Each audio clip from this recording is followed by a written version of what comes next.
أعوذ بالله من الشيطان الرجيم بسم الله الرحمن الرحيم الحمد لله رب العالمين بارئ الخلائق أجمعين والصلاة والسلام على نبي الأمي العربي القرشي الهاشمي المدني الأبتهي الطهامي السيد البهي والسراج المضيء والكوكب الدري صاحب الوقار والسكينة المدفون بأرض المدينة العبد المؤيد والرسول المسدد المصطفى الأمجد المحمود الأحمد حبيب إله العالمين وخاتم النبيين وسيد المرسلين وشفيع المذنبين ورحمة للعالمين أبي القاسم محمد اللهم صل على محمد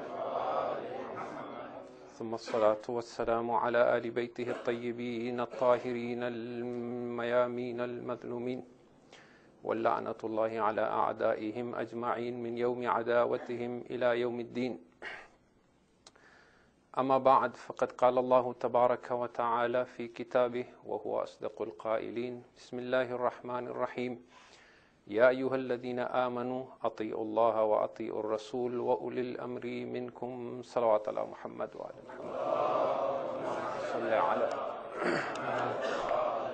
محمد. Tonight we have gathered to mark our loss of Rasulullah sallallahu alayhi wa alihi wa sallam. Allahumma salli ala Muhammad wa ala Muhammad. And the subject of our discussion is the concept of Imamate in Islam. This will be our subject tomorrow night as well. Before I get into the subject itself, I would like to mention that when discussing this, in addition to my Shia brothers and sisters, I have two other groups in mind as my audience. One group that I wish to address as well in this subject are those non-Shia or Sunni Muslim brothers and sisters who hold the opinion that Imamate is a concept that is foreign to Islam, that Imamate is a concept that the Shias introduced and that only they believe in this concept. We wish to dispel that doubt tonight, inshallah. The other group that I wish to address as well are those revert Muslims that I come across time and again, who after having embraced Islam, when they begin studying the difference between the Shia and the Sunni Muslims, particularly in theology and history, they are so overwhelmed by the differences, and at some point they are fed up and they say, I am a Muslim, I am neither a Shia nor a Sunni. I believe in the Quran, I believe in the Rasul, the rest is just history. This is another group as well that we wish to address. I wish to clarify as well that whilst discussing this subject, because we must refer to history, we will be mentioning personalities that are well known to the Muslims. In no way is the intention of these discussions intended to be polemic or to offend anyone. They are, in a sense, if you like, intra-faith dialogue. And we hope that these are expressed actually with a lot of sincerity. We wish to bring about an understanding and share our perspective. And of course, we welcome others to speak from their perspectives as well, so that inshallah, we may use the personality of Rasulullah sallallahu alayhi wa sallam. Allahumma salli ala Muhammad wa ali Muhammad, ali Muhammad, to bring us closer to each other. I should also mention that because the subject itself requires extensive treatment and it may be difficult to complete the subject in 2 nights, I may go over by 5 or 10 minutes. This is a reputation I have as well, and I do not wish to spoil my reputation. Ahsant. And because of the audience that I just mentioned, I will not be discussing Imamate from a Shia theology perspective. I will be discussing it from actually a non-Shia perspective, but inshallah it is relevant to all of us as well, if you can recite as-salawat ala Muhammad wa ala salli ala Muhammad wa ala Muhammad. So without any delay then, we get into the subject right away. First and foremost, we define what we mean by an Imam. When we say Imam, we do not mean Imam in a limited sense. In Islam, the person who leads you in prayer is also called Imam of Salatul Jama'ah. But he is Imam only for the duration of the prayer. We also do not mean Imam in the sense that Muslims use for a scholar who is an expert in a particular field. The Shias have used this in a very limited sense, as for example when they say Imam Khomeini, to mean an individual who was known for his political and religious leadership, and in that sense he is a leader. In the Sunni world, this term is very, very common. Imam Ghazali, for example, to refer to someone who is an expert in ethics and morals. Imam Bukhari, Imam Muslim as experts in hadith. Or the four schools of fiqh, Imam Shafi, Imam Maliki, Imam Ahmad ibn Hanbal, Imam Abu Hanifa, in that sense, as an expert in a particular science or field. We do not mean Imam in that sense. When we talk of Imam here for tonight and tomorrow, we mean Imam in the sense of the individual who succeeds the Prophet of Islam, who sits in his place as the guardian of the Islamic legislation or Sharia, with the intention of preserving the message of Islam and the Quran, and guiding the Muslims in their worldly as well as their religious affair. And when such an individual is established as an Imam, then it becomes obligatory on the Muslims to pay allegiance to such a man, to do his bay'ah, and to obey him and to follow him. So we mean Imam in that sense. When you understand the definition of an Imam in that sense, then the next thing that we need to appreciate is that having an Imam is considered to be wajib, obligatory by all Muslims, Shia and Sunni. So this is the first myth we wish to dispel. The hadith that says, Man mata walam ya'rif imama zamanihi mata mitat al-jahiliyyah. One who dies without knowing the Imam of his time dies the death of Jahiliyyah, is not a Shia hadith only. It is acknowledged as an authentic hadith by the Shia and the Sunni. Keep in mind that when this hadith uses the word Jahiliyyah, even though it comes from Jahala, which means ignorance, it refers to Ayyam al-Jahiliyyah, which is the days before Islam, the days of ignorance, which was the days of Kufr. So one who dies without knowing the Imam of his time, dies the death of Jahiliyyah, does not mean dies the death of one who is ignorant. No, it means he dies the death of one who is an infidel, who is the death of Kufr. Imam Ahmad ibn Hanbal, who is one of the Imams of the four schools of fiqh and held in high regard, he reports a hadith in his Musnad which is even stronger than this hadith. He does not say one who dies without knowing the Imam of his time. He says, Man mata bighayri imamin mata mitat al-jahiliyyah. One who dies without an Imam dies the death of ignorance. Not one who does not know his Imam, one who does not have an Imam. Having an Imam is so important in Islam that Muslim scholars, not from the Shias, believe that this chain of Imamah continued until the 3rd of March 1924. They say after the Prophet there were 4 caliphs, the Khulafa al-Rashidun. After them the Banu Umayyah ruled. After them the Banu Abbas. After them the Ottoman Empire.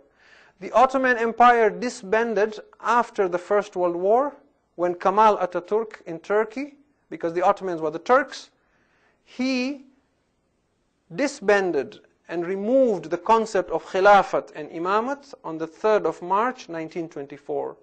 Thereafter, Muslims have continued calling for the need to revive the institution of Khilafat and Imamate. You can search on the internet. Those of you who are from India and Pakistan, you know about the Khilafat movement. Search Khilafat movement. You will see the attempts that have been made. There are websites dedicated to this. Look at khalifa.com, for example, that is calling for the restoration of Khilafat. There are websites that have counters. How many days Muslims have continued living without an imam and a khalifa, and they say for these many days Muslims are committing a sin because they have not pledged allegiance to anyone. And all these who die without an imam are answerable before Allah. I wish to emphasize this point once more, because I know there are groups who believe, perhaps out of ignorance, that Imamate is a Shia concept. The Caliph Umar ibn al-Khattab had a son called Abdullah, well known in history, Abdullah ibn Umar. He was not fond of Imam Ali, and he refused to pledge allegiance to Imam Ali as well. When the Umayyads came to rule, and one of their caliphs after Yazid, shortly after him, was Marwan. When Marwan died and his son Abdul Malik became the caliph, and Abdullah ibn Umar found out that he has been appointed as the caliph, he said, I must pledge allegiance right now to the caliph, so that if I die tonight, I do not die without an imam. And he at the time was in Iraq, where the governor of Abdul Malik was Hajjaj. Many of you may have heard of Hajjaj ibn Yusuf al-Thaqafi. Hajjaj was a tyrant. His favorite pastime was to kill the Shia. When he was bored, he used to say, I feel like killing a Shia of Ali today. He is the man who killed Kumail ibn Ziyad, the companion of Imam Ali, from whom we recite Dua Kumail. He is the man who killed Qambar. He is the man who killed Sa'id ibn Jubair. He killed thousands and thousands of Sadat and Shias. He was the governor of Abdul Malik. So Abdullah ibn Umar said, I must go and give my allegiance to Hajjaj as the governor of the caliph, so that I do not die without an imam. Now listen to this. This is from the books of history, not from our history. By the way, before I continue, a very important point I wish to make here. When you talk of the history of the Prophet before and immediately after him, we call the history of the Prophet the seerah of Rasulullah. The history of the Prophet is called. Shias have not written a lot of seerahs of the Prophet. We do have history of the Prophet in our books of ahadith from the Ahlul Bayt alayhimus salam. But most of the seerah or history of the Prophet has been written by non-Shia historians. So a lot and almost all the history that we present regarding the Prophet is not from us. From Tarikh al-Tabari, from Sirah ibn Hisham, from Tarikh ibn Athir, from Tarikh ibn Kathir, from Tabaqat ibn Sa'ad, the host of them, they are not Shias. Neither is this narration. So Abdullah ibn Umar says, it is night time, but I have to go pledge allegiance, because I cannot spend a night without having allegiance to an imam. He goes to the palace of Hajjaj. Hajjaj is sleeping. Because of his position and influence, he gains access to the chambers of Hajjaj. He comes to the room where Hajjaj is sleeping. Hajjaj wakes up and says, what do you want, Abdullah? He says, I need to pledge allegiance right now. Hajjaj cannot be bothered to wake up from his sleep. He sticks his foot out. He says, here, you can pledge allegiance to my foot. And the narrations say that Abdullah ibn Umar went and took hold of Hajjaj's foot and did bay'ah to his foot and said, bear witness, I have done bay'ah to a caliph, so that if I was to die, I would die a believer. This is given to us by Ibn Abil Hadid in his Sharh of Nahj al-Balagha. Ibn Abil Hadid al-Mu'tazili. He is not a Shia. The purpose of narrating this is to say what? Is to say that Muslims have always believed that having an imam is absolutely mandatory. You cannot live as a Muslim unless you have pledged allegiance to someone. Your bay'ah, your neck, so to speak, is not free. It is tied to an imam at all times. So now we take this discussion to the next step. We say, in that case then, if it is wajib, what are the prerequisites for an imam? What qualities should an imam have? The Shias have their qualities very plain and clear, but we are not discussing it from a Shia theological perspective tonight. The Shias will tell you the imam has to be the individual who is the most learned at the time, who is the bravest at the time, who is the most just at the time, who is the most pious at the time, who is infallible. It's very clear. When we ask the Sunni theologians, these are called the mutakallimun. Okay? Mutakallim is one who is an expert, a theologian. When we ask them, what are these qualities? You see, it's one thing to take your understanding of your faith from the internet, and it's another thing to go back to the original sources. These are from the original sources. We are asking not just Sunni scholars who are experts of hadith or tafsir or Quran. These are experts of aqaid, of Kalaam, ilmul Kalaam, theologians. Individuals like Abu Bakr al-Baqilani, individuals like at-Taftazani. Okay, these are masters. It's like me saying to the Shias, I'm talking of Sheikh Mufid and Allama Hilli and Sheikh Saduq. Okay, these are very, someone like Abu Bakr al-Baqilani is a theologian. He is so highly respected. He is an Ash'ari theologian. He was a chief qadi of the Maliki following. Ibn Taymiyyah, who is seen as the religious head of the Salafis, the Wahhabi understanding of religion, which is the dominant faith in Saudi Arabia, it is principled and based on the teachings of Ibn Taymiyyah. Ibn Taymiyyah says about Abu Bakr al-Baqilani, he is the greatest Ash'ari mutakallim to have ever lived, unrivaled and unparalleled by anyone before or after him. He has written 52 volumes just defending the aqidah of the Sunni madhab. We are asking him and individuals of his caliber, what are the qualities of an imam? Some of the qualities they do not agree upon. They're not common across all the theologians. Some of the qualities are common. The uncommon qualities are, for example, he must be a man, he must be just, he must be free, he must be sane, he must be sound in his limbs and his speech and his hearing, he must be courageous. This is not common across all of them. Some say he must be, some say he doesn't have to be courageous. There are 4 qualities that all of them say he must possess, an imam. The first quality an imam must possess, according to the Sunni theologians, is that he must have a Qurayshi descent. He must be a descendant from the tribe of Quraysh. The second quality he must have is he must be very knowledgeable. According to al-Baqilani, he must be at least of the level of a judge, so that he can sit in a court and judge as a Muslim qadi, as a Muslim judge. According to other theologians like Abdul Qadir al-Baghdadi, al-Mawardi and Taftazani, they say he must at least be a mujtahid, meaning he is capable of deriving independent judgment and Islamic laws, of doing ijtihad. That's the second quality, knowledge. The third quality is he must have extensive experience with war planning. He must be able to organize the Muslim troops and to defend the Muslim territories. So he must have experience in war. He can't be someone who used to run away from the battlefield, for example. Okay. The fourth quality is he must be God-fearing and he must be pious. And he must be just. That is also a common, actually, principle. Why? So that he can avenge the rights of the oppressed and avenge them against the unjust. These are the 4 qualities.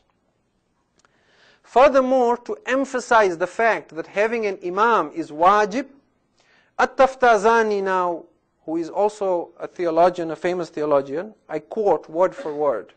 He says, "We have mentioned in the books of jurisprudence, that means the books of fiqh, that the Muslim Ummah has no choice but to have an Imam who will protect the Sharia, who will establish the Sunnah, and who will avenge the oppressed.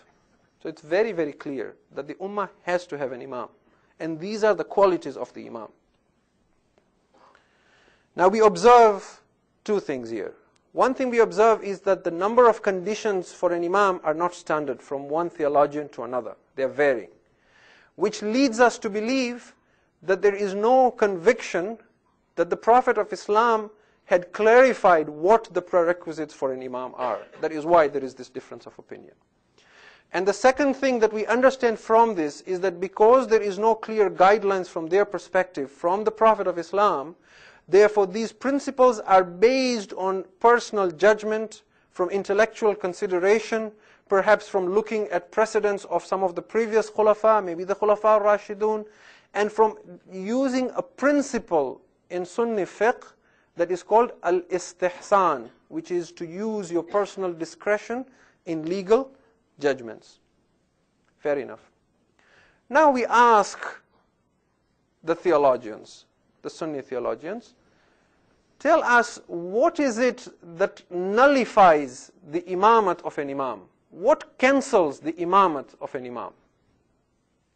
And I apologize if this is a little dry, but this is very, very important. I need to quote what they say, and I will only make 3 quotations here from the most famous theologians. Al-Baqilani tells us, and this is a word-for-word translation from the Arabic. I have the references if anyone wishes to have them. An imam is not divested of his position due to his sinfulness or his injustices in usurping the property of others, nor by his hurting people, or taking innocent lives, or squandering the rights of others, or obstructing justice. His imamate is not cancelled. And it is not permissible to rise against him. Instead, it is necessary to admonish him, to make him fearful of God, and to forsake his obedience in a sinful matter that he calls for. At-Tahawi, another theologian, he says, and we do not accept the rising against our imams, those vested with authority. Those vested with authority comes from the ayah of Quran that I recited. From Surah An-Nisa, chapter 4, verse 59, where Allah says, أَطِيعُ اللَّهِ وَأَطِيعُ الرَّسُولِ وَأُولِي الْأَمْرِ مِنْكُمْ. Obey Allah and obey the messenger and obey the one vested with authority amongst you. And there is a whole tafsir discussion on this, because the word ati'u is used separately for Allah once, and then it is used once only for the Prophet and the ulil amr, which means all the exegetes, the mufassirun, agree that because the word ati'u has been used once for Rasul and for ulil amr, therefore the ulil amr must be obeyed in the same manner as Rasul. So now, At-Tahawi says, we do not accept the rising against our imams, those vested with authority, even if they deviate or they tyrannize, and we do not curse them nor pull back from obeying them, and we see obedience to them as an obligation, as obedience to Allah, the Mighty and Exalted, as long as they do not command us to sin. We pray for their goodness, whether they are righteous or whether they are fasiq, transgressors. Nothing nullifies or revokes them. Okay? And finally, At-Taftazani says, an imam is not dismissed by his sinfulness, nor by oppressing God's creatures. This is because, now here is the reason why. This reason is very important. The reason why he is not dismissed as an imam despite oppressing God's creation, or by committing sins openly, this is because sinfulness manifested and injustices spread from the imams and the emirs after the rightly guided caliphs, after the first 4 caliphs, and our predecessors submitted to them and accepted them. That is why we do not rise against them. In other words, we take the salaf as an example for us. To put it in modern terms, we do not impeach our leaders. Now, we as Shias, of course, objected to this. We said this is impossible. It is impossible that an imam commits injustices and you keep quiet.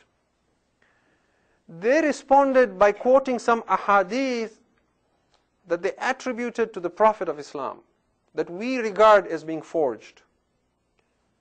And Sahih Muslim has lots of such narrations, 2 entire chapters just on these sort of narrations. I will quote only one tradition to show you what this tradition was that was attributed to the Prophet. We believe these traditions were forged by the Banu Umayyah. I give you one tradition. This is from Sahih Muslim.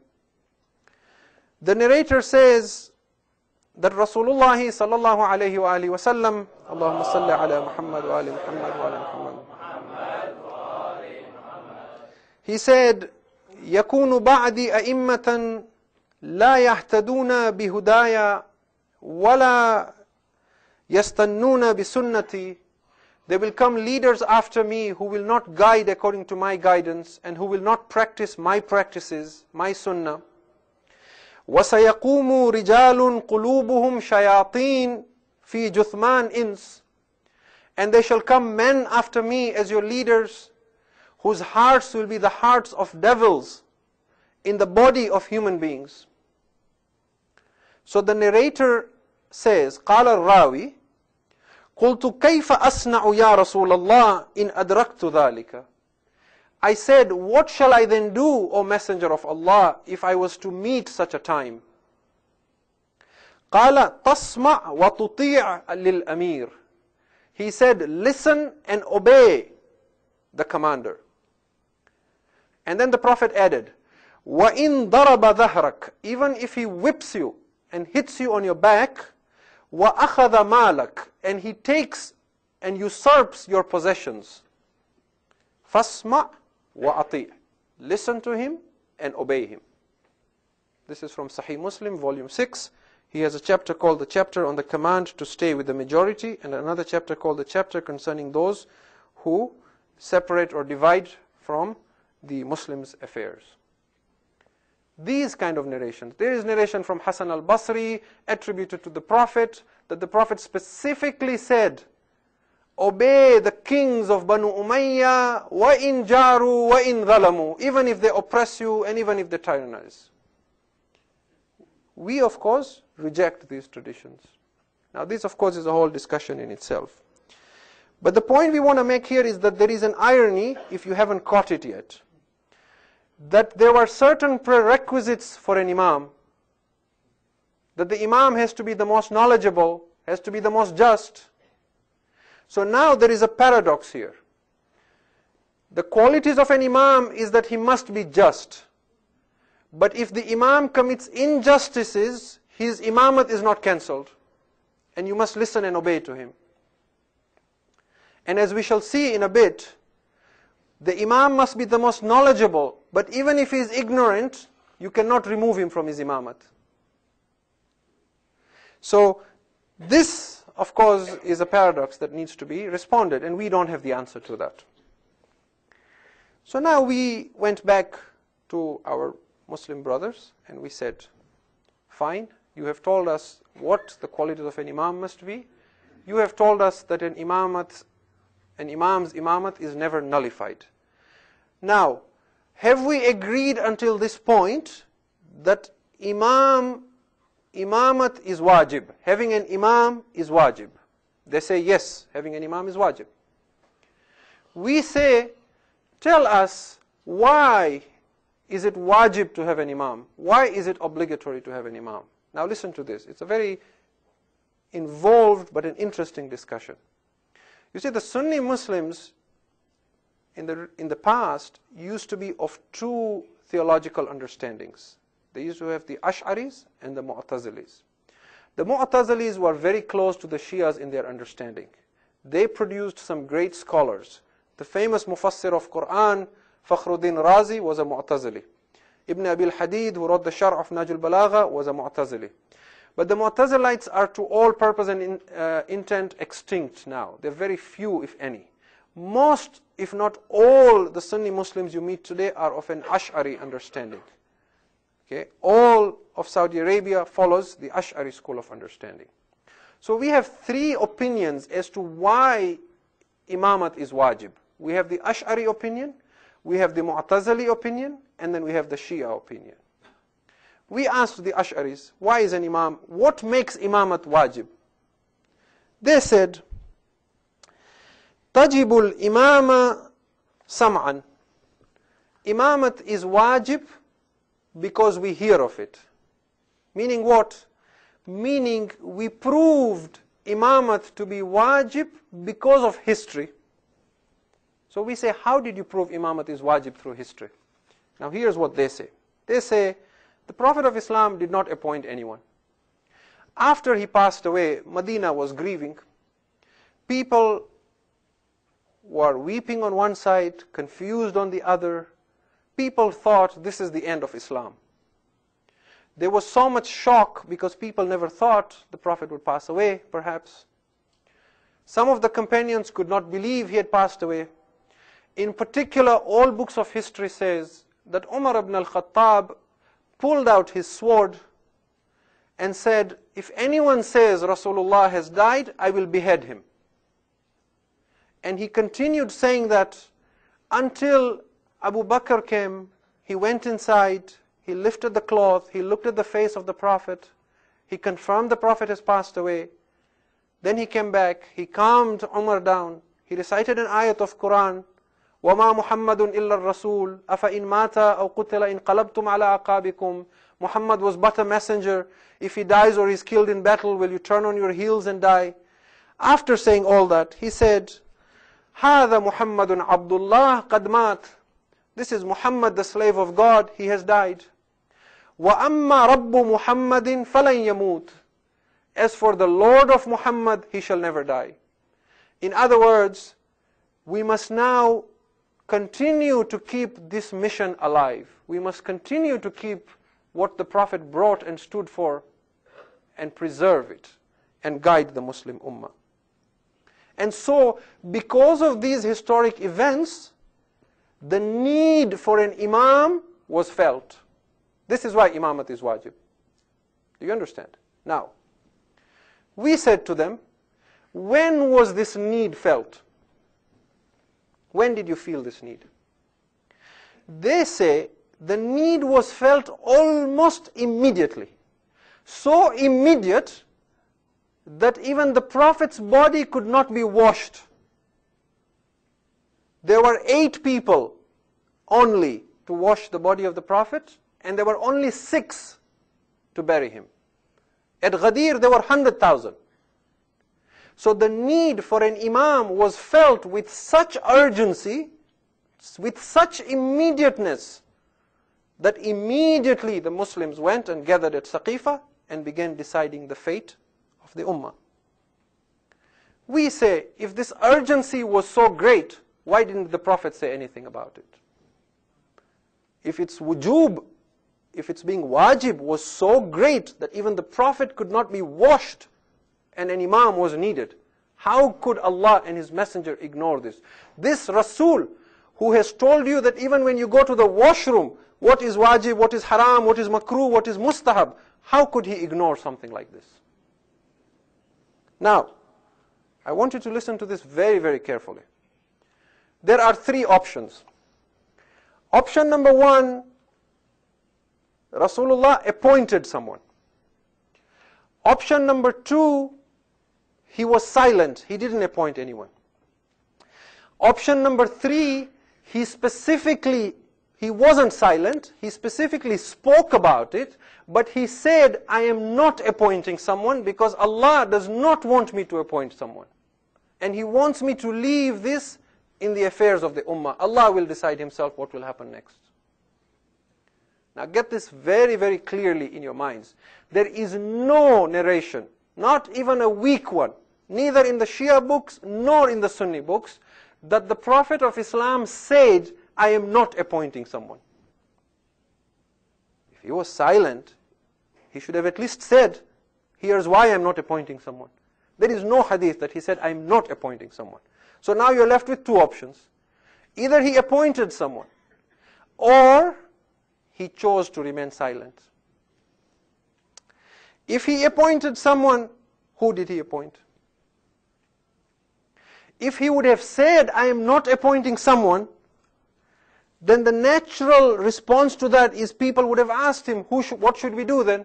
He would have said, choose one yourselves. Then the people would have said, what criteria should we use to choose someone? Right? So the only option then, from a non-Shia perspective, is that the Prophet was silent. If the Prophet was silent and did not say anything, then we must assume he did not want anyone appointed. In which case, for the Muslims to appoint someone was bid'ah. We don't use this term too much, but it comes in handy. It is an innovation. It is an innovation, because Rasulullah did not want anyone appointed. If you say it is not bid'ah, then is it sunnah? If it is sunnah, then again it is not wajib. At least you should have washed the body of the Prophet and dealt with it after. They say, no, it couldn't. It had to be dealt with right away. Then it means it's wajib. If it's wajib, then number one, how do you prove it is wajib? From Quran or from hadith? And number two, if it is wajib, how could Allah and His Messenger neglect something that was wajib? So you come back again to the same question. Now in the interest of time, I have to keep forging ahead. We leave this for a moment. We go to the Mu'tazilis. We say to the Mu'tazilis, is imamat wajib? They say yes. How do you prove imamat is wajib? They say, tajibul imama aqlan. Imamat is wajib based on reasoning, not based on history. Very good. Reasoning, we like reasoning. So now we say to them, our response. If imamat is wajib based on reasoning, based on whose reasoning? Your reasoning or the reasoning of Rasulullah?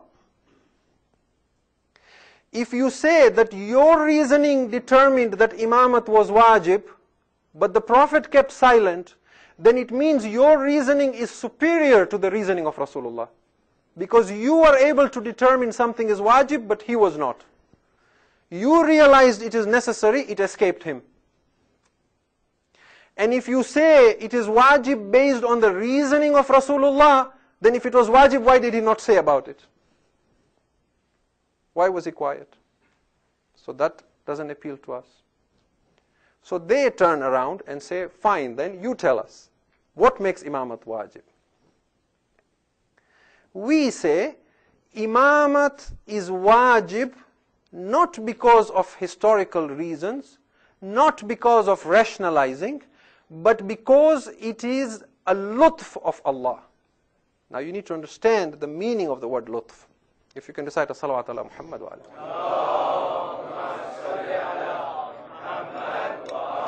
Muhammad. I thank you immensely for your patience. But this is important because this is being recorded and this will be of great value to new Muslims and for Muslims who are confused about this issue. I'm not looking to convert or brainwash anybody.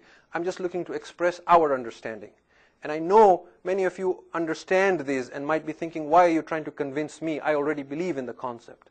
But it is important for us to also understand how we come to this understanding and conclusion. The word lutf in Arabic has a different meaning from its meaning in Urdu. It's like the word gharib. In Urdu, gharib is a beggar, somebody who's poor. In Arabic, gharib is a stranger, someone who is away from his home.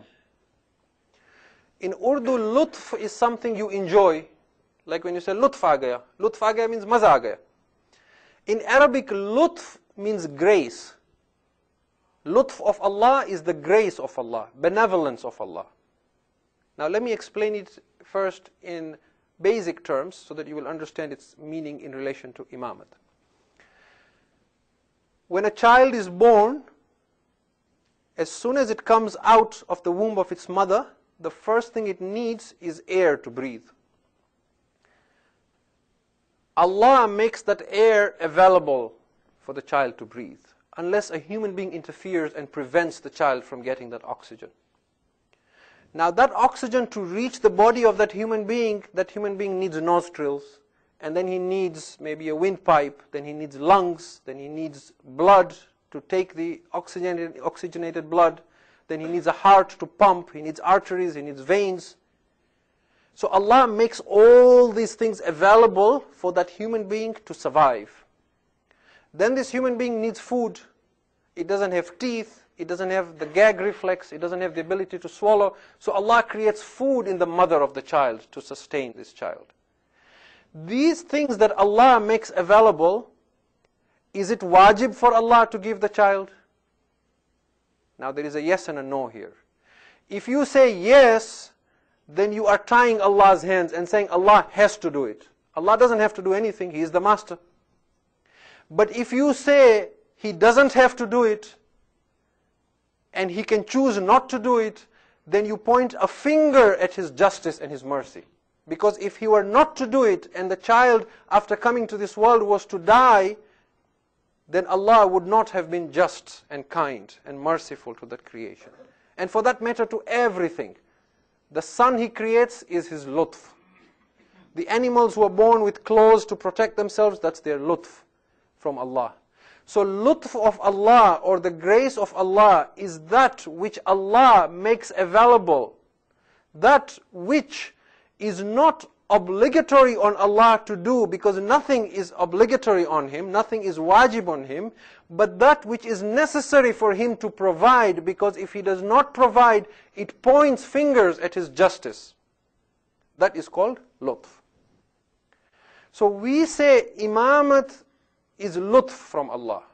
What we mean by this is, even though Allah is not compelled to provide an imam, His justice requires that He makes that available to human beings. Why? Because if Allah has decided He is not sending any more prophets and messengers, and if Allah has decided He is not sending any other revelation, and the Quran is the final revelation, but He wants the world to continue after this messenger, then it is necessary, and if Allah has decided that on the day of judgment He will reward and punish people based on their practice of what He has revealed, and He considers it His justice to punish you if you disobey the teachings of the Quran, then His justice also demands that He also makes someone available to guide and interpret that Quran and preserve its message, so that Allah can then truly say on the day of judgment, I was fair and just to you. If He does not make such a person available, then it points fingers at His justice. Because everything cannot be interpreted directly from the Quran, even if some of the Sahaba thought, Hasbuna kitab Allah. And there are lots and lots of examples that I can give you. Lots. I'll give you two very quick examples. When Abu Bakr was the caliph, a man was caught for drinking alcohol, wine. He was brought, and the caliph wanted to punish him according to Islamic Sharia. But he had to have his day in court. He said to the caliph, I used to live in a community that used to drink wine, and we never knew that there was an ayat of Quran about the prohibition of drinking wine. Today was the first time I heard about this ayat of Quran. So when I drank, I didn't know it was haram. And the books of hadith say that the caliph did not know how to deal with this case, because the man was right. Give you another example. During the caliphate, the second caliphate, the caliphate of Umar ibn al-Khattab, a man came to him and said to him that, O Amir al-Mu'mineen, in Islam there is a law that says, if you divorce your wife 3 times, you cannot take her back. During the days of Jahiliyyah before Islam, I divorced my wife twice. After Islam came and we became Muslims, I have divorced my wife once. So do I still have 2 more chances, or have I used up my 3-odd chance? It's a valid question. The caliph could not find the answer in the Quran. He said to him, La anhaka wala amurak. I neither forbid you nor do I permit you. What do you do with that? It's like the other story of the man who had something in his mouth and he was told, you can't swallow it, you can't spit it out. It just stays in your mouth. But that's another story. So there has to be someone who understands Quran after Rasul, who can preserve this message, and therefore Imamat is the lutf of Allah. Now if you say Imamat is the lutf of Allah, then what is the corollary to that? Corollary means if you put forward a theory, then what does that imply? Right? What does that then lead to? Once you say Imamat is a necessity from Allah as a grace, then the corollary to that is that the Imam cannot be appointed by election or consensus. That Imam must also be appointed by Allah. It must also be mansus min Allah, either directly or through His messenger. Because Allah then will know who is able to fulfill His lutf so that no one can point fingers at His justice. So this is our understanding. Now, there is still one discussion I have to make very quick, and then I will make a conclusion. I know it has been heavy going, and tomorrow night as well it will be heavy going. I have to tell you this, because the nature of the subject is such. But this is very, very important. These are the kind of things we want to teach our children in the madrasa as well, so that when they discuss this, we don't want people just saying, oh, the Shias, breakaway sect from Islam, believe in their imams, as if it's something fanciful and emotional that we came to conclude. It was a breakaway, it was a political movement, something in history, a group of heretics. No, there are theological proofs for this. There are necessities of religion that depend on this understanding of Imamat. Now, we take our argument back once more. This is the final discussion I'm coming to. We go back to the Ash'ari. The Ash'aris are the majority today. We say to them, fine. For a moment, we are going to concede and say, yes, Imamat is wajib because of history. Historic events led to the proof that Imamat is wajib. The Prophet did not appoint anyone. Okay? It's not the lutf of Allah. History made it wajib. Fine. As long as we are agreed it's wajib. Now, the question we have is, how does an Imam become confirmed as the Imam? Supposing today I stand up and say, I'm the Khalifa of Rasulullah, I'm the Imam. There has to be some way of confirming that I am or not. Those initial criteria are of no value, because we have seen I have to be just, but if I am unjust, my Imamat is not taken away. So we said to them, how do you confirm the Imamat of someone? They say, because the Prophet did not appoint anyone, it means he wanted the Ummah to decide. Therefore, the consensus of the Ummah decides who is the Imam. Fair enough. We said, whose consensus from the Ummah? Because the Ummah is a large crowd, even in the time of the Prophet. There was Muslims in Medina, in Basra, in Kufa, all over the place. Right? So whose consensus? They say, those people who have prominence, authority, and influence in the community, their consensus is what matters. These people in Arabic are called Ahlul Hilli wal Aqd. This is a good term to remember. Al-Hilli wal Aqd, Al-Halli wal Aqd. Hal is to untie something, right? To open, like you use hal of a mushkil, for example, right? Hal is to untie, Aqd is to tie. So Al-Halli wal Aqd, Ahl al-Halli wal Aqd are the people who untie and tie. It's just an expression. So in every community, even if you look at this community, for example, you might have the chairman, you might have the vice chairman, the secretary, and all the people who have positions. And then you'll have some people who don't have a position, but they have a status in the community and a certain influence, so that if they stand and speak, the community listens. And they can guide the community in a particular direction. And the leaders would respect their opinion. These are the Ahlul Halli wal Aqd, the people who untie and tie. So they said, these are the people who will decide. We said, fair enough. We agree with that as well. How many from Ahlul Halli wal Aqd do you need to confirm an Imam? So the initial theologian said 5. I said, 5? How did you get the number 5? They said, when the Caliph Umar was dying, he appointed 6 people as a shura and said, out of you 6, decide who will be the Caliph amongst you. So 5 people decided that the caliph will be Uthman, even though we don't agree that all 5 agreed on that, because Imam Ali was one of them. But they say out of the 6, 5 decided. Therefore 5 people of prominence, because Umar chose 5 prominent people. We said, very well, that's fine as well. But the problem is that when Umar was elected, Abu Bakr elected him on his deathbed alone. So there was no 5 people, there was only 1. So then the theologians changed the rule.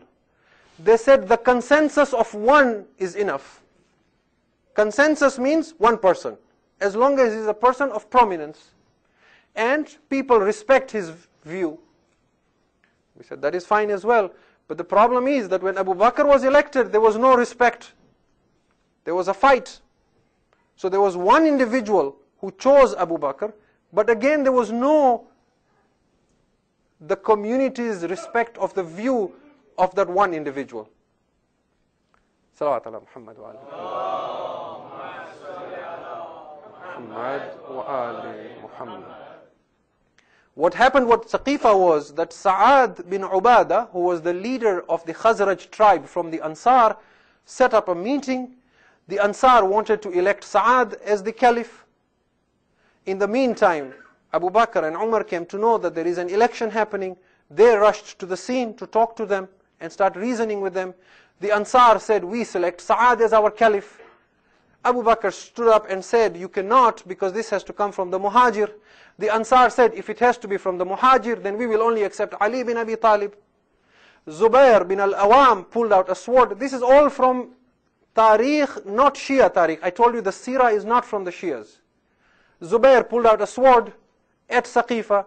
He said, I will not put this sword back unless people do bay'ah of Ali. Ali was the only person whose name was being taken in Saqifa, even though he was not there himself. This shows that people had an inclination to that. At this point, there was a commotion. People started arguing.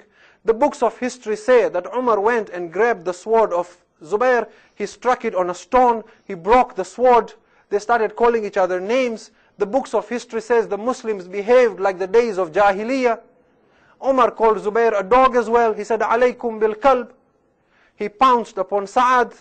Sa'ad was beaten. His ribs were broken. He died after a few days. In this commotion, in this fighting, what Umar did was, he said to Abu Bakr, extend your hand. Abu Bakr extended his hand. Umar put his hand and said, I do bay'ah of him. Now the Ansar were 2 tribes.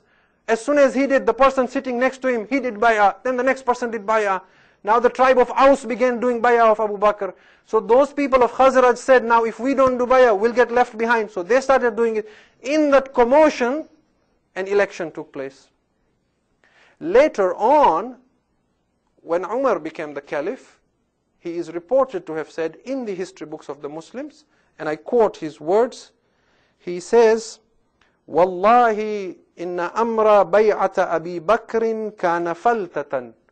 I swear by Allah, the affair of the allegiance to Abu Bakr was a mistake, was an error, and was a big mess. It was a falta. Faltatan is, you can check the dictionary. It means it's an error. It's a mistake. فَوَقَى اللَّهُ الْعُمَّةِ مِنْ شَرِّهَا.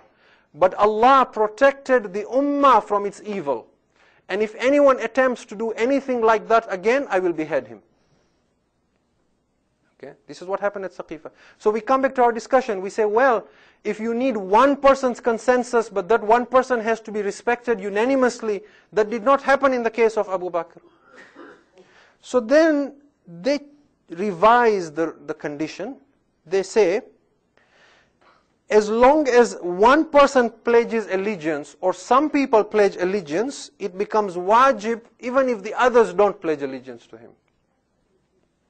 And now this comes from a very great theologian who is called Al-Juwayni. Al-Juwayni is the teacher of Ghazali. Those of you who take an interest in Islamic history, you know Ghazali is a very great personality in Islam. Imam al-Ghazali, probably the first person to be called Hujjatul Islam, al-Ghazali, the author of Ihya Ulumuddin.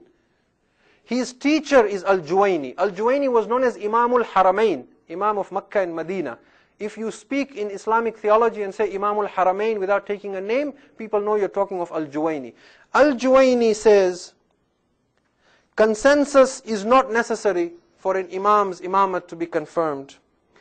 بل تنعقد الإمامة وإن لم تجمع الأمة على عقده. But his imamat is confirmed even if the ummah do not unite and agree on his imamat. And notice he is not saying khilafat, he is saying imamat. This is very important. Now the Shias are very hard to keep quiet. We said that is also fine. We have another question. Now what do you say about Yazid and Muawiyah? Because Muawiyah took khilafat by force and treachery. So there was not even the one person who was elected by some and opposed by some. Ma'mun killed his brother Amin after his father Harun al-Rashid died in order to get khilafat. So now there is no even election of one prominent person, even if the Muslims are divided on it. So now how do you confirm his imamat? So finally they said, an imam's imamat is confirmed by any standard, even if he takes it with force and subjugation and oppression. So the mold just broke now completely. There is no yardstick now. And I want to give you two quotes, summarize, and then come to Masaib. The first quote is from Al-Isfara'ini. Al-Isfara'ini is a famous theologian, Sunni theologian. He has a book called Ihqaqul Haqq.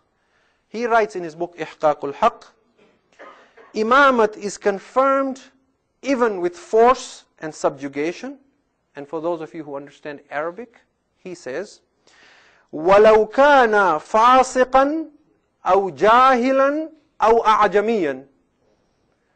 Even if he is a transgressor, an open sinner, and he is ignorant, and he is non-Arab. So these three are fall in one class. Ignorance, transgressors, and non-Arabs. Any of these. Because why? Originally, the rule was he must be from Quraysh. And At-Taftazani, whom we mentioned before, in his book, he says, the imamat of an imam is confirmed even bil-qahri wal-istila, with force and subjugation. In aqadat al-khilafatu lahu waqadha idha kana fasiqan aw jahilan. His imamat is confirmed even if he is an oppressor, if he is an open sinner, and he is ignorant. In other words, what was happening now is a statement to cover the sins of everyone and say even Yazid can be ulil amr, and obedience to him is like obedience to the Prophet. The corollary to that is that today the Muslims who say radiyallahu an after the name of Yazid, those who say this, they also say that Imam Hussein was wrong in rising against Yazid. Why? Because you cannot rise against an Imam وَلَوْ كَانَ فَاسِقًا أَوْ جَاهِلًا. So Hussein did not know all those ahadith of his grandfather, that even if the leader usurps your rights and hits you and whips you, isma' wa ati, listen and obey. But these people know that Hussein was wrong. So I make a few observations and then I have ended, I promise. The first thing we want to summarize for tonight, because we said tonight we're discussing imamah from a theological perspective, tomorrow from a history perspective. The first thing we want to confirm again is that the concept of imamat very, very much exists in all the Muslims, Shia and Sunni. Okay? The last time, a couple of years back, I did a search on the internet on the concept of imamat in Quran. I found an article by an individual who claims he was a Shia and then he became a Sunni. And in that article he writes, he says, I was a Shia and I know how to debate with the Shias. And he says, when you want to defeat the Shias, don't argue with them about anything. Don't argue with them about the right of Khilafat, about Ghadir, about the marriage of Mut'ah, about this or that. You will fail. The only way to fight the Shias is tell them that imamat is something you innovated. There is no place for it in Islam. Now obviously he changed too soon because he's not aware of all these theologians and their opinions. But imamat is very much a belief in all Muslims. Yes, we disagree on the qualities of an imam. If you tell me as a non-Shia that you Shias believe your imams are infallible, that I accept. And there are reasons why we believe that. And we will be happy to share those reasons with you. But don't tell me that Muslims do not believe in the concept of Imamate. They are talking about it and using the word Imamate, Imamate, Imamate, not Khilafat only. That is number one. Number two, as we have seen, the rules of how an Imam gets elected were reverse engineered. Do you understand the term reverse engineered? Meaning, instead of setting the rules and saying these are the qualities of an Imam, and then saying who fits this bill, does Ja'far as-Sadiq alayhi salam fit this bill that he should be our Imam? The way it was done was the other way around. Look who became the Imams. And then whoever became the Imams, look at their qualities. Those are the qualities and the prerequisites of an Imam. This reminds me of the saying that says, if you never want to be wrong, shoot your arrow first, and then whatever you hit, you call that your target. You can never be wrong, because whatever you hit will be bullseye. It's a bit like me and hockey, right? I don't understand the game, but my team always wins. Because I don't start cheering like the rest of you before the game starts, and right? I wait and see who's winning. Whoever's winning, that's my team, right? This is very important to understand how these concepts came into being. Now, I want to say just one thing, and listen to this, how beautifully things work. Look at Allah's power, how He makes things come to be. You will be amazed if you have never thought of this point. There are two opinions now in Muslims. Either the Prophet appointed someone, or he didn't appoint someone. Those who say he appointed someone, they say he appointed Ali bin Abi Talib. There is not a single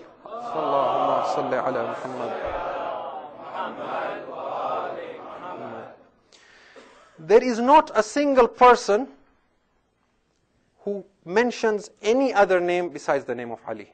If there is any Muslim of any madhab, of any sect, who believes that the Prophet appointed someone, they only believe it was Ali. There is no second name that is given out in history, that the Prophet mentioned this person, right? So if you go by those who say the Prophet appointed someone, then the name is Ali. If you go by those who say the Prophet did not appoint someone, their initial premise is that the Prophet did not appoint someone because he wanted the Ummah to decide who to appoint. The Ummah to come together and unanimously vote for one person. Now the irony and the beauty of this thing is that even by that yardstick, the only person who qualifies is Ali. Think about this for a minute. The Caliph Abu Bakr, I told you. Okay, we're not here to curse, abuse anybody. This is history. The Caliph Abu Bakr was chosen at Saqifa amidst a lot of disagreement. There was no unanimity there. Because Sa'ad bin Ubadah, a very prominent member and Sahaba, was opposing it. His son Qais opposed it. Habab bin Munzir, who was there, opposed it. Zubair bin al-Awam opposed it. Imam Ali opposed it. The Banu Hashim opposed it. The Khazraj tribe opposed it. So there was no unanimous vote for him. The Caliph Umar was appointed by Abu Bakr on his deathbed. So there was no, again, unanimous vote by the Muslims. The Caliph Uthman was appointed by Shura with 5 or 6 people. Now the Caliph Uthman was murdered, and he did not stay for any time. He died immediately. So there was no time for him to appoint anyone. The Muslims thronged at the door of Ali and said, you have to be our Caliph and our Imam. And he said, wait for 3 days and think about it. After 3 days, they still came to his door, to the point that Ali says in Nahjul Balagha, they almost crushed my toes. After Ali, there was again never a vote like this for the Banu Umayyah and Banu Abbas. The only person who opposed Ali was Muawiyah in Damascus, but all the other Muslim regions voted for him. So even if you go by the measure that the Prophet did not appoint anyone, and he wanted the Muslims to unanimously decide on someone, out of all the caliphs who have come in Islamic history, the only person who fit that bill was Ali bin Abi Talib. Salawatullahi wa salam alayhi. Salli ala wa ali Muhammad. So Allah works in mysterious ways. And inshallah tomorrow night, I will again talk to you the issue of Imamate from history and give you ample evidence from history why and how many times Ali was appointed. How many times? See, just before coming to the mosque, I was watching a the Ahlul Bayt channel, and somebody asked a question to one of the scholars there and said, if Khilafat was so important, why did the Prophet wait until his deathbed to ask for a paper and pen? Why didn't he appoint months ahead or years ahead? I will tell you tomorrow night how many times he mentioned Ali. The fact, it's a good question, but the fact that the Prophet mentioned, give me a paper and pen, shows that even the Prophet was losing hope that people will follow his previous instructions. And it goes beyond that. Tomorrow, inshallah, during the day, we have paying tribute to the Prophet and Masaib. So we will talk about this in more detail. Where, at what point did people start opposing the Prophet and started standing in the way of what he intended and trying to wrest power and control from his hands? A week before the passing away of Rasulullah sallallahu alayhi wa sallam, Allahumma salli ala Muhammad wa ali Muhammad. When the Prophet of Islam realized that now there will be opposition, he, as a last strategy trying to free Medina, he sent Usama bin Zayd, the son of Zayd bin Harith, who was a freed slave and the adopted son of Rasulullah, out on an expedition. He said to the Muslims, all of you go with Osama on this expedition to Tabuk except for Ali. The Muslims refused to go. At first they made excuses and said, Osama is too young, he is only 18 years old. How did Rasulullah appoint us to follow such a young lad? As the days came closer, we are told that the Prophet of Islam began falling ill. He started having severe headaches at first. Then again the Prophet started saying, go to the Jaysh of Osama. The Muslims began saying, we are concerned about the health of the Prophet, we will not go. At one point Rasulullah cursed those who did not go. He said, La'anallahu man takhallafa Jaysh Osama. May Allah curse those who do not go with Osama. Yet the Muslims refused to go. Look at the opposition flying in the face of Rasulullah. The days came by. All Muslim historians say that regardless of the date that they disagree on, Rasulullah passed away on a Monday soon after the time of Dhuhr. The Thursday before he passed away, he fell ill considerably. A large number of companions gathered in the house of Rasulullah, out of concern for him perhaps, and out of to see what was happening to him. At one point Rasulullah opened his eyes and saw his room filled with his companions and with people around him. He said to them, give me a paper and a pen that I may write something for you so that you will never go astray after me, so that you will never be divided after me. What more could you want, O Muslims, than this from your Prophet? Every man has this right that when he is dying, you listen to his will.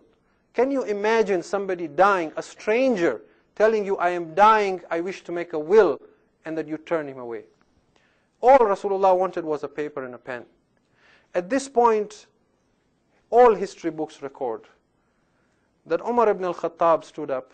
He did not say, he said, the Prophet is speaking nonsense, na'udhu billah. But he did not say the Prophet is speaking nonsense. He said the man is uttering nonsense. Inna rajulun la yahjur. He is delirious with fever. He does not know what he is saying. A commotion began in the room of the Prophet. The women behind the curtain saying, give the Prophet something to write. Give him, it is his last wish. And here Umar is saying, Hasbuna kitab Allah. The book of God is enough for us. We do not want to know what he is saying. Voices were raised, shouting at each other. The Prophet got upset. He began reciting the Quran. He began saying, Ya ayyuhalladhina amanu, la tarfa'u aswatakum fawqa sawtin nabi. O you who believe, do not raise your voices above the voice of the Prophet. At this point, the Prophet was so upset with the people that he said to them, Qumu anni. Get out from here, all of you. Can you imagine Rasulullah saying this? Get out from here, all of you. Now people ask, why did the Prophet not insist and say, give me a paper, I still want to write? There is a reason why he did not do that. Because once you have accused him of being taken with fever and uttering nonsense, now anything he writes, you will say he wrote this when he was not in his senses. So what was the point of writing it at that point? قُومُوا عَنِّي. This was such a calamity. This was such a calamity, my dear brothers and sisters, that Imam Bukhari mentions this incident in 5 different places. It is known as Raziyatu Yawmul Khamis, the calamity of the Thursday. And Bukhari mentions that when people would ask Abdullah ibn Abbas after the passing away of the Prophet, tell us about this incident of the paper and the pen. He says Abdullah ibn Abbas would sit in the mosque of the Prophet.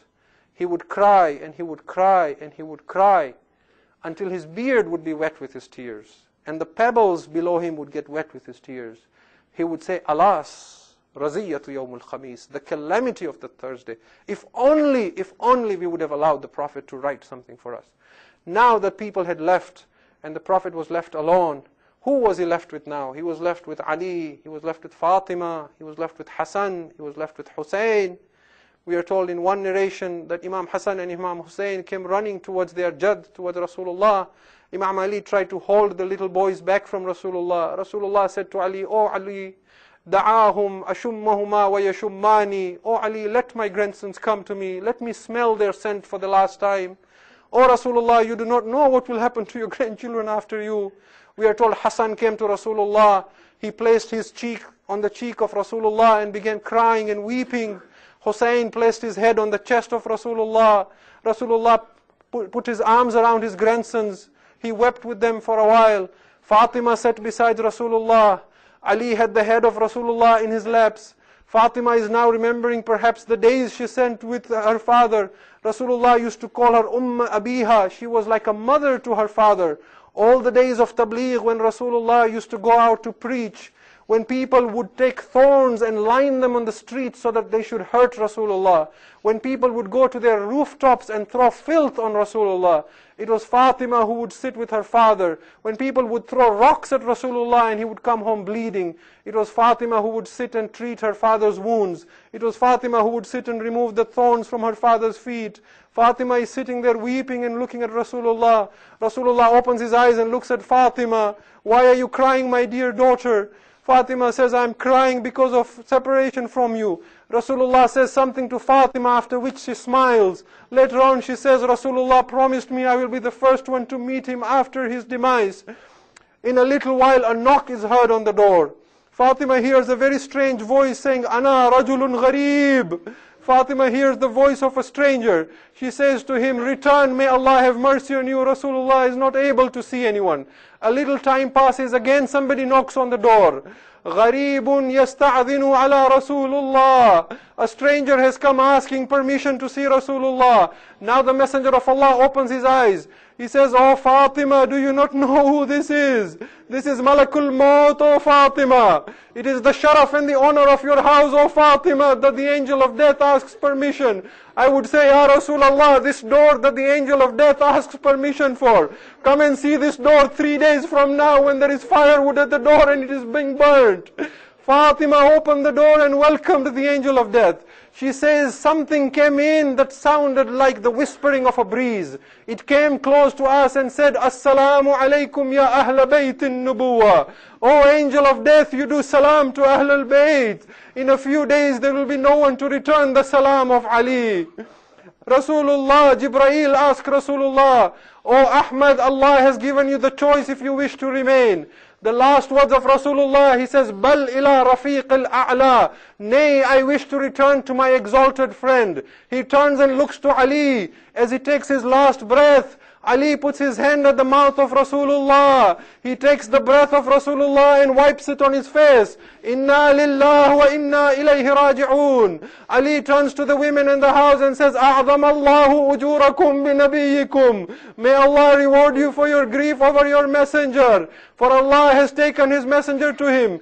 The women began crying. The voices were heard into the mosque. A commotion began in the house of Rasulullah. Ali was left with Rasulullah. The Muslims came briefly to confirm Rasulullah has passed away. Then they all went to Saqifa. I told you only 8 were left to help Ali wash the body of Rasulullah.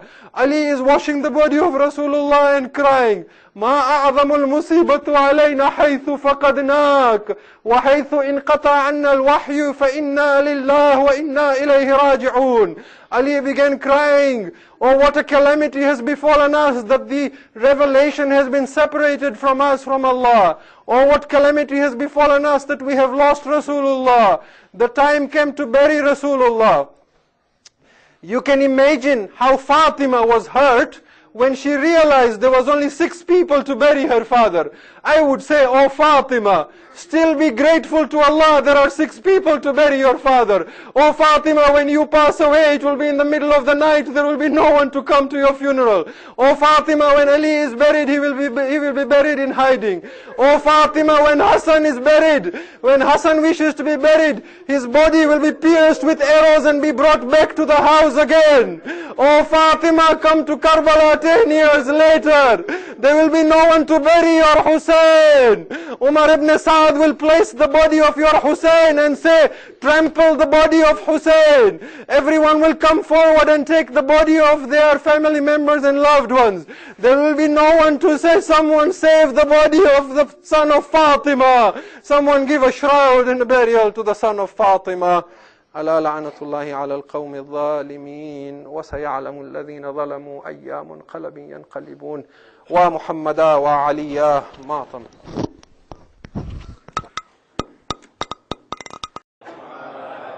Muhammad, to bring us closer to each other. I should also mention that because the subject itself requires extensive treatment and it may be difficult to complete the subject in 2 nights, I may go over by 5 or 10 minutes. This is a reputation I have as well, and I do not wish to spoil my reputation. Ahsant. And because of the audience that I just mentioned, I will not be discussing Imamate from a Shia theology perspective. I will be discussing it from actually a non-Shia perspective, but inshallah it is relevant to all of us as well. If you can recite as-salawat ala Muhammad wa ala salli ala Muhammad wa ala Muhammad. So without any delay then, we get into the subject right away. First and foremost, we define what we mean by an imam. When we say imam, we do not mean imam in a limited sense. In Islam, the person who leads you in prayer is also called imam of Salatul Jama'ah. But he is imam only for the duration of the prayer. We also do not mean imam in the sense that Muslims use for a scholar who is an expert in a particular field. The Shias have used this in a very limited sense, as for example when they say Imam Khomeini, to mean an individual who was known for his political and religious leadership, and in that sense he is a leader. In the Sunni world, this term is very, very common. Imam Ghazali, for example, to refer to someone who is an expert in ethics and morals. Imam Bukhari, Imam Muslim as experts in hadith. Or the 4 schools of fiqh, Imam Shafi, Imam Maliki, Imam Ahmad ibn Hanbal, Imam Abu Hanifa, in that sense, as an expert in a particular science or field. We do not mean imam in that sense. When we talk of imam here for tonight and tomorrow, we mean imam in the sense of the individual who succeeds the Prophet of Islam, who sits in his place as the guardian of the Islamic legislation or Sharia, with the intention of preserving the message of Islam and the Quran, and guiding the Muslims in their worldly as well as their religious affair.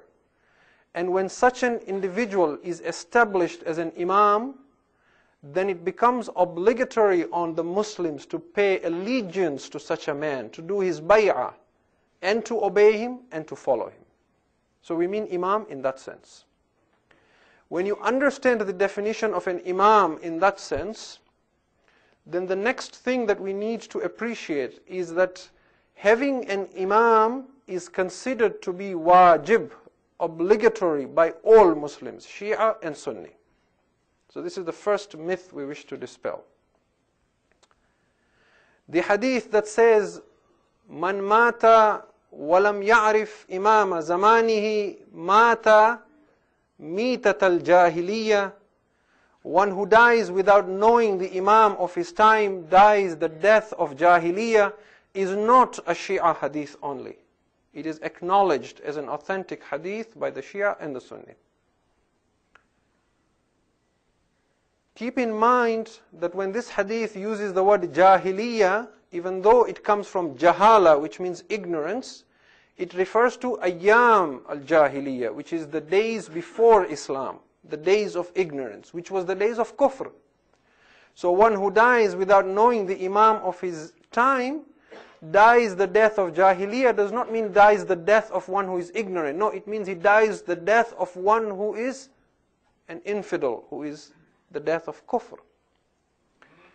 Imam Ahmad ibn Hanbal, who is one of the Imams of the 4 schools of fiqh and held in high regard, he reports a hadith in his Musnad which is even stronger than this hadith.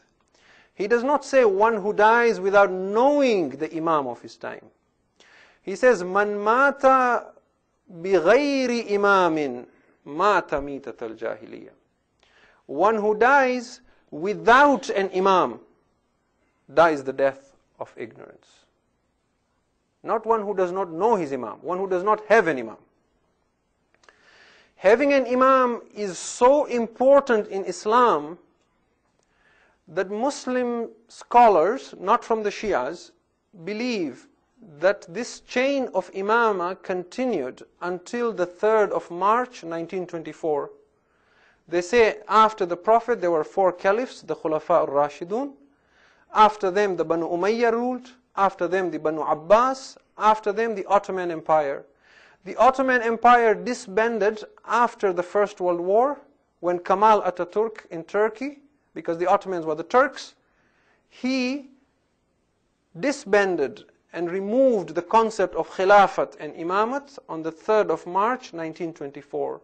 Thereafter, Muslims have continued calling for the need to revive the institution of Khilafat and Imamate. You can search on the internet. Those of you who are from India and Pakistan, you know about the Khilafat movement. Search Khilafat movement. You will see the attempts that have been made. There are websites dedicated to this. Look at khalifa.com, for example, that is calling for the restoration of Khilafat. There are websites that have counters. How many days Muslims have continued living without an Imam and a Khalifa, and they say for these many days Muslims are committing a sin because they have not pledged allegiance to anyone. And all these who die without an Imam are answerable before Allah. I wish to emphasize this point once more, because I know there are groups who believe, perhaps out of ignorance, that Imamate is a Shia concept. The Caliph Umar ibn al-Khattab had a son called Abdullah, well known in history, Abdullah ibn Umar. He was not fond of Imam Ali and he refused to pledge allegiance to Imam Ali as well. I would like to mention that when discussing this, in addition to my Shia brothers and sisters, I have 2 other groups in mind as my audience. One group that I wish to address as well in this subject are those non-Shia or Sunni Muslim brothers and sisters who hold the opinion that Imamate is a concept that is foreign to Islam, that Imamate is a concept that the Shias introduced, and that only they believe in this concept. We wish to dispel that doubt tonight, inshallah. The other group that I wish to address as well are those revert Muslims that I come across time and again, who after having embraced Islam, when they begin studying the difference between the Shia and the Sunni Muslims, particularly in theology and history, they are so overwhelmed by the differences, and at some point they are fed up and they say, I am a Muslim, I am neither a Shia nor a Sunni. I believe in the Quran, I believe in the Rasul, the rest is just history. This is another group as well that we wish to address. I wish to clarify as well that whilst discussing this subject, because we must refer to history we will be mentioning personalities that are well known to the Muslims. In no way is the intention of these discussions intended to be polemic or to offend anyone. They are, in a sense, if you like, intra-faith dialogue. And we hope that these are expressed actually with a lot of sincerity. We wish to bring about an understanding and share our perspective. And of course, we welcome others to speak from their perspectives as well, so that inshallah, we may use the personality of Rasulullah sallallahu alayhi wa sallam. Allahumma salli ala Muhammad wa ali Muhammad.